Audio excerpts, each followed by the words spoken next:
Hey, we just arrived in Amsterdam, on the way now to Rotterdam for the third Outworld in a row. Really happy, we have a new venue, Ahoy this time. And yeah, for Outworld this is actually the best venue because it's just made for events. You can build basically anything there.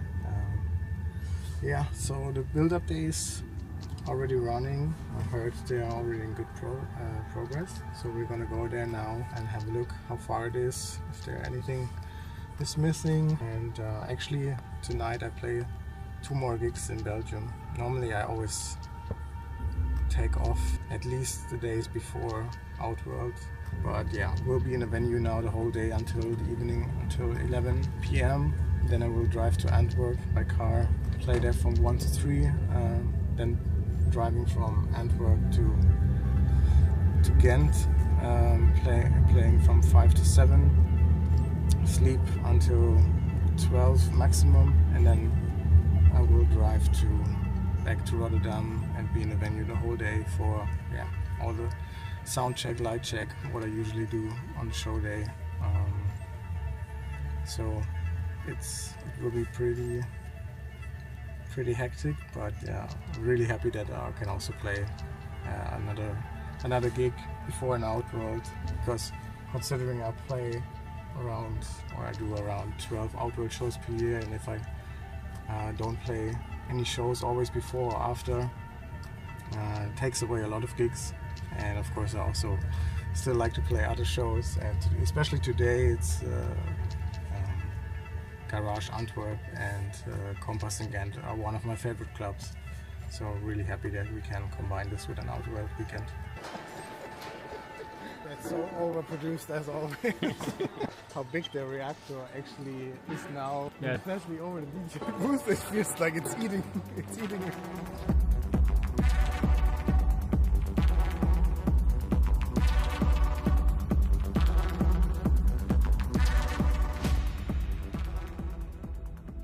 Yeah, we are in Rotterdam tonight for Outworld. This is the 3rd edition in the city. I have a very long relationship to Rotterdam, and especially to Rotterdam Rave, which are the partners for this event. I play for Rotterdam Rave since so many years, and really happy to have them as a partner to do this here. Yeah, and we are at Ahoy for the first time. It's an incredible event location. It's just been built like 5 years ago, so it has the highest technical standards. Like everything here is made soundproof, so the acoustic of the room is incredibly good. You have very strong rigging points. You can put tons in the ceiling, and yeah, it's just a black box, so it's basically like a blank sheet of paper for a production design. Normally when I have such rigging points, I like to do something with motion to move elements in the air, but as I did it already a few months ago in Amsterdam, I felt I want to do something different. Yeah, I came up with a new production design, never did something like this before, and at the heart of this is the reactor, which we built custom-made for Madrid, but we built a much bigger reactor out of it. And so it has a 360 setup. You can make crazy 360 chaser effects. It looks like a huge engine to create electricity. I don't know. I mean, when you look at this perspective, it looks like a heart. If you just look at this one arm, it looks like a chainsaw. It's so impressive. The effects which you can do with this setup is just incredible. All these arms here around are surrounded with moving heads. We have 240 or 230 moving heads in total. That's actually the same amount of moving heads as we had in Amsterdam in Ziggo Dome, but this venue is more compact.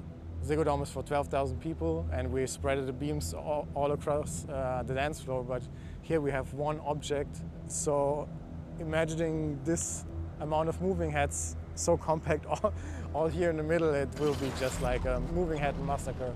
The top octagon is surrounded with X4 bars, so you can create like a shine around the reactor. Then we have beams inside the reactor which shoot through the circles, a smoke jet as well. Then we have another 16 smoke jets in total. Yeah, when this is coming down, it feels like this thing is levitating. Yeah, just like these effects, when it's really dark and you have these 360 effects, just like the shadow it gives from the LED screen, it feels like this thing is really moving. It's incredible. And yeah, the second reactor, maybe you remember from Madrid, we built 2 reactors. In Madrid we had this one on the ground, but now we mounted it above the stage. We put it super low, so it looks almost like it's eating the DJ, or it's like beaming the DJ somewhere. Have another circle around that with a LED screen and robotetraics, which are basically the same effect as the GLPX4 bars, but they are shorter and they can rotate, so can make a really nice effects here as well. And then, of course, as always, the big open stage, 1,000 people can enter. Yeah, the transparent DJ booth. Yeah, so this time we have a Adamson sound system because Ahoy has a built-in Adamson sound system. It was not in the scale which we would usually put a sound system, that's why we doubled the amount of it. But I had Adamson already during some gigs and I really liked it. So I felt like we can keep it for Outworld, but we just double the amount. That's basically what we do with Outworld. Whatever we're gonna do, we do it like double or triple times as you would normally imagine it. So we have here 4 big line arrays and a huge amount of subs. I actually don't know the exact number right now, but yeah, you can see there's the whole pit is full of sub-stacks. Yeah, that will be proper, especially with this room acoustics here, because everything is made soundproof. That's really a great starting point for having good sound. And yeah, with these 4 line arrays and so many sub-stacks, should be proper. Yeah, this Outworld today in Ahoy, we're doing with Rotterdam Rave as a partner. I played many Rotterdam Rave events, and when I started with Outworld, they were really supportive in bringing it here to the city. Directly brought me to this amazing venue, Marsilo, where we did the first Outworld 3 years ago. And yeah, I just love working with them because they have such a professional team. They are just so on point with everything they do. And what is most important for me is that they really understand the Outworld vision, because what we are doing with these productions is, of course, not like industry standard. And the most asked question when you go to new countries and you want to do that is like, why do you want this extreme high amount of that? And I'm so perfectionistic about everything, and I have such a clear vision about every detail of the event, and for a lot of people that's not directly obvious. In Rotterdam, they understand that and they are very supportive, and they have such a great team to make all that happen. It's just so much fun because everything works out so smoothly. A lot of preparations for the Outworlds are often very much headache. Of course, I enjoy the process, but sometimes the process is really long because too many people are involved who maybe don't directly understand the vision, and then I need to explain it a lot, and